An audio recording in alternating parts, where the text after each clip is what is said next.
Le nom de famille le plus porté en France n'est pas français. 250 000 personnes le portent. C'est le numéro 1, loin devant tous les autres. Et c'est un nom romain. Ce n'est pas une exception. Sur les 10 noms les plus portés du pays, 5 viennent du latin. Voici les 15 noms romains qui sont partout en France aujourd'hui. Le vôtre en fait-il partie? Et à la fin, la raison pour laquelle ils sont encore là, alors que les Romains, eux, sont partis depuis 1500 ans. Numéro 1. Martin, 250 000 porteurs. Le premier nom de France est de très loin. Il devance le deuxième de plus de 100 000 personnes. Il vient du cognomen romain Martinus. Un cognomen, c'était le troisième élément du nom d'un citoyen romain, celui qui distinguait sa branche familiale. Regardez ce que ce nom est devenu ailleurs. Martinez en Espagne, Martini et Martino en Italie, Martin au Portugal, Martin en Angleterre. Le même nom romain éclaté dans toute l'Europe, arrivé premier en France. Variantes françaises, Martinet, Martineau, Martineau, Marty. Attention à un piège. Beaucoup de Martins de la région parisienne et du Sud-Est ne sont pas des Martins d'origine. Ce sont des Martins espagnols et des Martins portugais dont le nom a été francisé en arrivant. Le premier nom de France a absorbé ses propres cousins étrangers sans que personne ne le remarque. Numéro 2. Petit, quatrième nom de France. 115 000 porteurs. Du latin petitus, petit. C'est un surnom et c'est probablement le plus honnête de toute la liste. Un homme était petit, le village l'a appelé le Petit, et 8 siècles plus tard, 115 000 personnes portent sa taille comme nom de famille. Variantes, la petite, petit Jean, petite pas, petite. Numéro 3. Durande, huitième nom de France, 108 000 porteurs. Du latin durandus, formé sur durare, durer, endurer, tenir. Celui qui dure, celui qui tient. C'est l'un des rares noms de cette liste qui décrit un caractère plutôt qu'un corps ou un métier. Variante. Durand, Durand, Durando, Durandais. Numéro 4. Moreau. Neuvième nom de France, 102 000 porteurs. Du latin morus, qui désignait celui qui avait les teints sombres ou les cheveux très noirs. C'est un surnom physique, exactement comme Petit. Et il a produit toute une famille. Morel, 93 000 porteurs. Morin, 73 000. Plus Moret, Moret, Mauriac, additionnez-les. Cette seule racine latine habille plusieurs centaines de milliers de Français. Numéro 5. Laurent, 10e nom de France, 97 000 porteurs. Du latin Laurentius, formé sur lauris, le laurier, l'arbre dont on faisait les couronnes que Rome posait sur la tête de ses vainqueurs et de ses généraux. Variantes. Laurens, Laurendo, Laurentin, Laurent. Lauren. Et en Italie, la même racine a donné Lorenzo et Lorenzi. Voilà les 5 du top 10. Maintenant, ce que vous n'attendiez pas. Numéro 6. Faure, Fabre, Favre, Lefebvre. Lefebvre, du latin faber, l'artisan, et plus précisément, celui qui travaille le métal. Le forgeron, Faure compte 76 000 porteurs. Lefebvre, 80 000.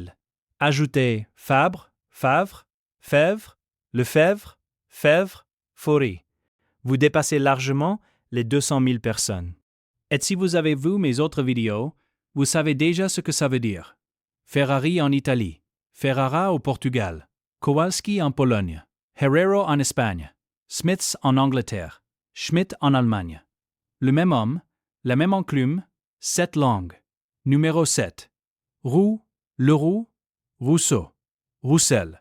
Du latin russus, roux, rouge. Roux compte à lui seul 89 000 porteurs, et Rousseau 70 000. Et là encore, le miroir est parfait. En Italie, le même mot latin a donné Rossi et Rousseau, les 2 premiers noms du pays. La France et l'Italie ont pris la même couleur de cheveux et en ont fait leurs patronymes les plus courants. Numéro 8. Fournier, Dufour. Fourneau. Du latin furnace. Le four, 88 000 fourniers. Et derrière ce nom, il y a une institution. Au Moyen Âge, le village n'avait qu'un seul four, qui appartenait au seigneur, et tout le monde était obligé d'y cuire son pain. Le fournier était l'homme qui tenait ce four. Il voyait passer la nourriture de toutes les familles du village, tous les jours. Numéro 9. Mercier. Le mercier. Du latin merx et mercarius. La marchandise, le marchand. 80 000 porteurs.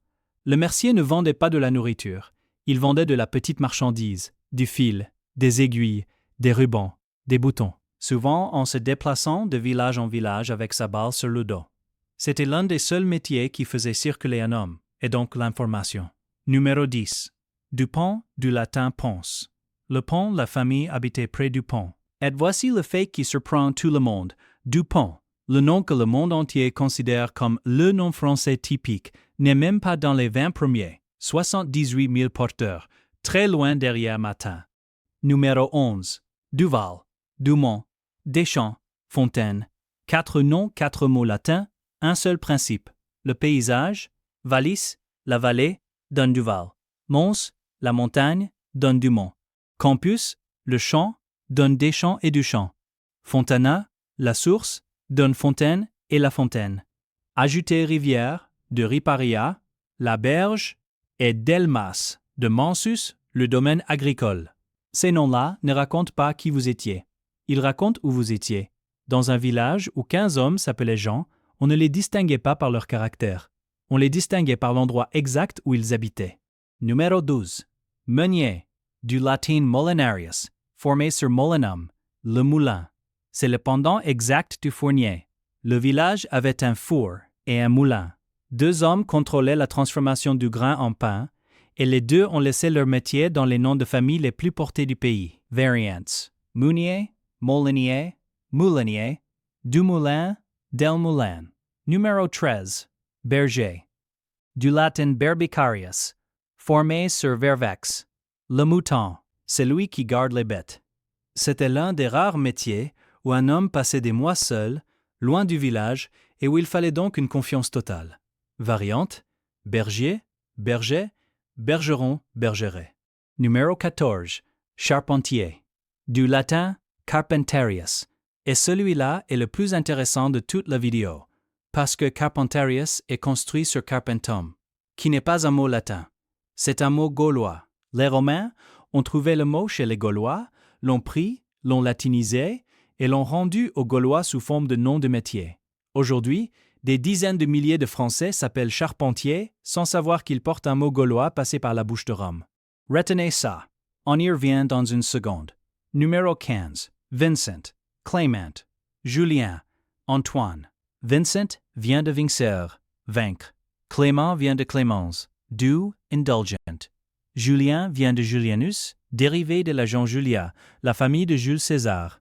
Et Antoine vient de l'agent Antonia, celle de Marc-Antoine. 2 familles qui se sont affrontées pour le contrôle du monde romain. Aujourd'hui, ce sont 2 prénoms français ordinaires et 2 noms de famille que des dizaines de milliers de gens portent sans y penser. Voilà les 15. Maintenant, la vraie question. Pourquoi ces noms sont-ils encore là? Rome a tenu la Gaule pendant environ 5 siècles, de la conquête de Jules César à l'effondrement de l'Empire d'Occident. Puis les Romains sont partis, les Francs sont arrivés. Rome a disparu de la carte il y a 1500 ans, et pourtant le nom le plus porté du pays est romain. Voici l'explication. Elle est très différente de celle des Francs. Les Francs étaient une aristocratie militaire. Quelques dizaines de milliers d'hommes qui ont pris le sommet et que la population a imité. Leurs noms, Bernard, Robert, Richard, sont des noms de guerre. L'ours, la gloire, la puissance, la lance, le casque. Rome n'a pas fait ça. Rome n'a pas imposé une mode aristocratique. Rome a imposé une langue. Pendant 500 ans, les habitants de la Gaule ont cessé de parler gaulois et se sont mis à parler latin. Pour l'administration, pour le commerce, pour le droit. Puis simplement entre eux. Et ce latin de tous les jours n'a jamais disparu. Il est devenu le français. C'est pour ça que les noms latins de cette liste ne parlent pas de guerre. Ils parlent de four, de moulin, de pont, de vallée, de mouton, de cheveux roux et de gens petits. Ce sont les mots que des gens ordinaires utilisaient pour se désigner les uns les autres dans la langue qu'ils avaient fini par adopter. Ce qui veut dire ceci, et c'est le point le plus important de la vidéo. Si vous vous appelez Martin, Petit, Durand, Moreau, Laurent, Fort ou Fournier, vous ne descendez pas de Romains venus d'Italie. Vous descendez très probablement de Gaulois, de gens qui vivaient là depuis toujours et qui ont changé de langue. Rome n'a pas remplacé la population de la Gaule. Rome a remplacé sa langue. Et la langue a mangé les noms, ce qui pose une question que personne ne se pose jamais. On répète depuis 2 siècles la phrase « Nos ancêtres les Gaulois ». Alors si les Gaulois sont vraiment nos ancêtres, où sont leurs noms de famille? C'est le sujet de la prochaine vidéo et la réponse est plus dérangeante que vous ne le pensez. Alors, dites-moi, est-ce que votre nom est dans cette liste? Est-ce qu'il vient d'un métier, d'un paysage ou d'un trait physique? Écrivez-le dans les commentaires avec votre département. Et si votre nom n'y est pas, écrivez-le quand même. Abonnez-vous, activez la cloche, et je vous retrouve dans la prochaine.